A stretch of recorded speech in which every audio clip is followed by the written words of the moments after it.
All right, Blabbermouth here. Like to talk about an event that happened tonight. It was pretty interesting. We'll call this one about picking up girls. Not that I have a whole lot of experience, but I'm a quick learner and I've seen a lot of interesting things. So, anyways, long story short, I saw a Facebook post. My buddy was going down to it's called the Church, right? And it's actually a goth club. It was also 80s night, but I didn't know that. But anyway, so I threw on some like black eyeliner and some black, lipstick and just kind of blacked it out, right? It's goth night, huh? So, anyways, I was inspired to go down there. I bombed an audition today, my first one. Congratulations to me. Didn't turn out as well as I liked. So, anyways, I run down there and uh, I wasn't really expecting much. I just wanted to go down there and have a good time. I think that's a good thing to keep in mind, guys. Don't go out there and expect to like get laid or something. I think people build up these expectations, and it's more defeating to get out there. And it also makes you a little more like either introverted or overly extroverted in a way that it's embarrassing for yourself and probably the girl that you're with or trying to get with or whatever. So, anyways, yeah. So I went down there and I had this light up tie, which I love because chicks always come up to me. That's a good thing to have. Have something on you that really sticks out, something unique.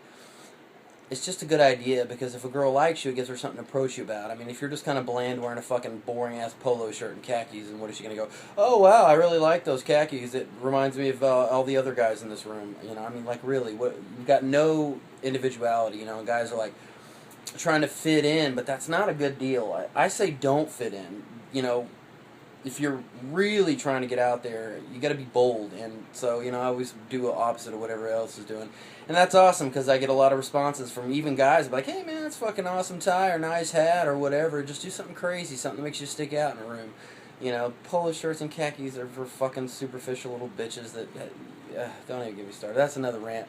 Anyways, so go out there, and don't expect too much anyway. So here's a good technique. I was talking to a guy, and just randomly, I just started pouring out with all this information that I just didn't realize I'd accumulated. But, I worked in the service industry, retirement homes, a Hilton, limo driver, x-ray tech, a lot of jobs. You interact with a lot of people on a daily basis, and you got to learn how to figure them out within 20 seconds and start a fun conversation.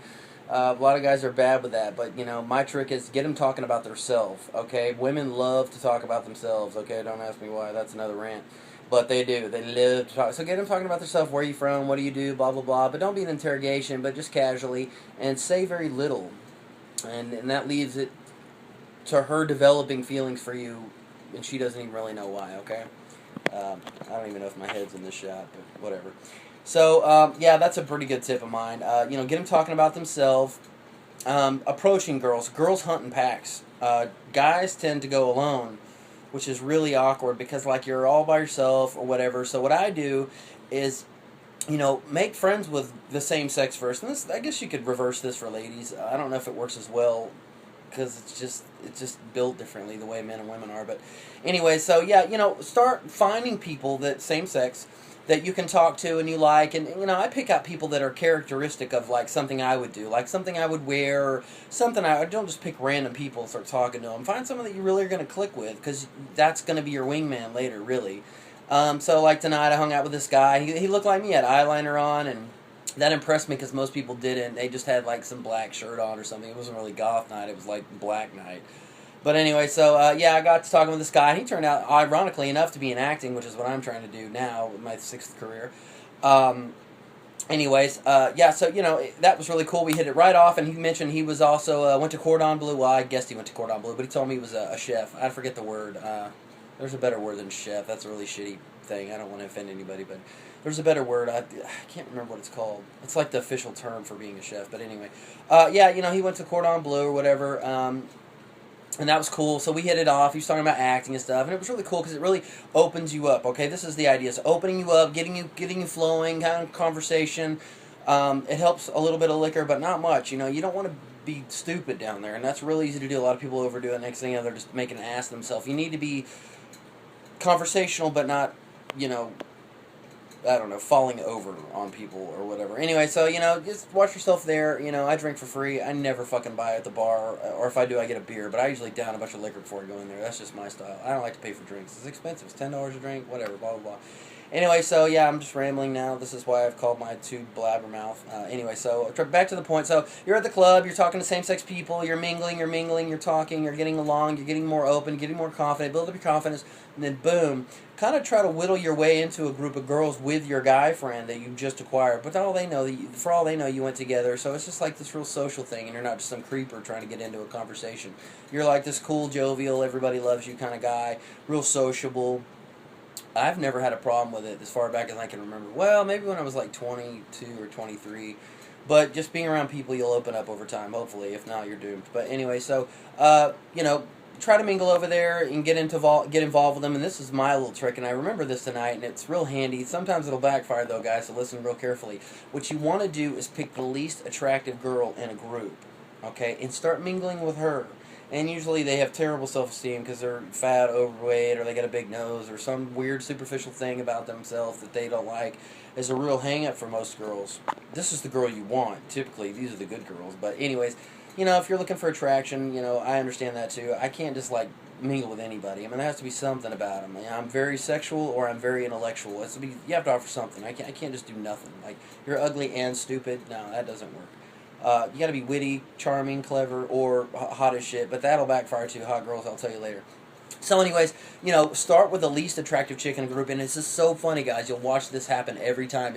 It'll upset the other girls that are hotter, and they get real, not self-confident, self-conscious of well, what's wrong with me? And, am I not approachable? And no, they're not. They're fucking hot. That's why they're unapproachable. Most guys won't, and if they do, it's usually so bold and daring that it turns into a disaster. And they're like, wow, I really admire you coming over here, but no, I would never fuck you, or I'm not interested, or whatever, because you come on too strong. I mean, for me, that's like throwing yourself on a fucking landmine, you feel like you have to just go for it, and that's a bad mentality to have. You need to be totally aloof. That's the trick, being aloof. So anyways, if you're following this, I'm speaking like a fucking auctioneer or whatever, but so yeah, you get in there, you mingle with him, talking to the ugly girl, you're working your way up to the hotter chicks, and if you're a good conversationalist, which I am, you can kind of get in there and start talking and start making eye contact with the girl you want to talk to, okay, and see if she's making eye contact back. That's really important. Girls will not look at a guy that they're not interested. Their biggest fear is you'll start talking to them, so they won't look at you. So yeah, don't fucking, go for a chick that's acting like that. Sometimes I do, just to see what'll happen, social experiment. I don't really feel like I have anything to lose.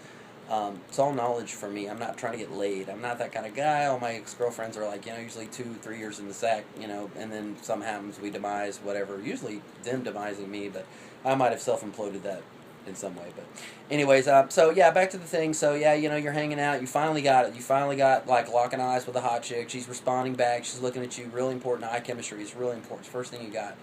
And then you start whittling your way into a conversation with her, talking about biggest thing is everybody. This is really cliche, but it's really good. But you got to do it carefully. But compliments are always a great way to start a conversation. Oh, I love your tie. That works for me all the time.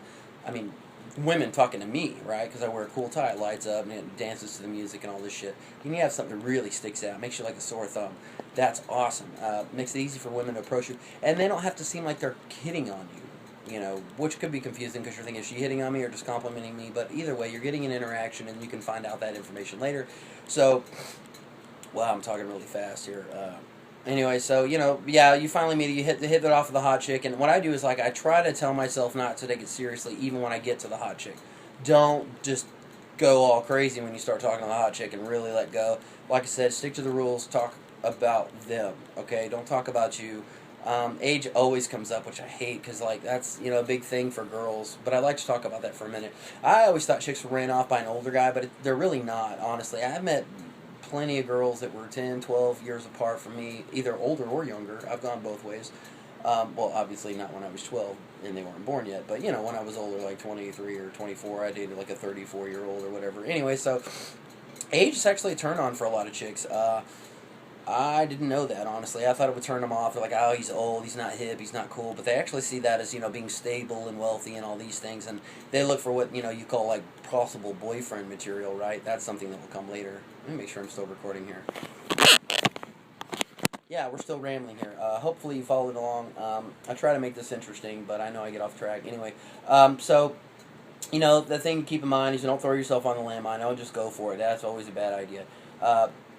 and get in there and start talking to her and whatever. Get her talking about herself. That's always a plus. And she likes you and she doesn't know why. It's because she's yakking about herself. Women love to talk about themselves, so just let her yak. And maybe if you're lucky, she's an interesting person. That's always a bonus, right? She's like does something intuitive, or she's going to college, or something like admirable. Like, oh no, I'm a dumb slut, and I'm just looking here to hook up with guys, which works for some guys, but not for me. Like I said, I'm not really that kind of guy. I don't sleep around. The closest I had to a one night stand was a girl that I knew for a couple years, and then we finally just banged, and then we never talked again. Well, I guess we did, but it was weird, really weird. But I'm not a one night stand kind of guy. I just never have been. So if you're like looking to just get pussy left and right watching this video, you're way off track. This is just about an understanding of how to like get in there by yourself, going somewhere by yourself. You slip in, talk to some guys, warm up, kind of, let go a little bit, and, kind of mingle your way over to some chicks and start talking to the, least attractive one, working your way up. Oh, that was my funny thing is, like I said, it makes a hotter chick self-confident, self-conscious, so they start wanting to get involved and talk to you and interact. It show you that they're cooler than the girl you're talking to, and oh my God, this guy's such an idiot. I mean, that's not in a bad way. They're thinking, oh, he's just so uninformed, he doesn't know. She's, a total whatever they don't like. They start getting really catty about that shit, but anyway, so that's probably my advice for the day. Best of luck to you, huh?